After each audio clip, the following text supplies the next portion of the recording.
Kakaibang Christmas tree naman ang pinailawan sa Bugwey, Cagayan. Ang isang puno ng nyug na yan na nasira dahil sa magkakasunod na bagyo, dinisenyohan para maging Christmas tree. Ang nakaisip niyan ang mga pulis ng Bugwey. Nagtulong-tulong sila para malagyan ng mga disenyo ang puno. Ang nakakabilib dyan, ang mga ginamit na decoration ay iba't ibang debris na inanod sa dagat noong bagyo. Pinailawan na yan at sinabayan pa ng fireworks.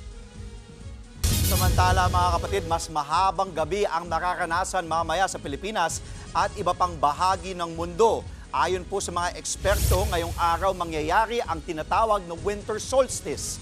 Nakatilt ng mas malayo sa araw ang hilagang bahagi ng mundo. Kaya naman, 13 hours na gabi ang mararanasan sa ilang lugar, mas mahaba sa karaniwang 12 hours.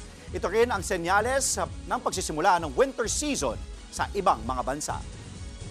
Mga kapatid, Jess De Los Santos po. Iba na ang may alam at may pakialam sa panahon ngayon. Para sa tuloy-tuloy na balitaan sa Frontline kahit weekend, mag-follow at mag-subscribe sa social media pages ng News 5.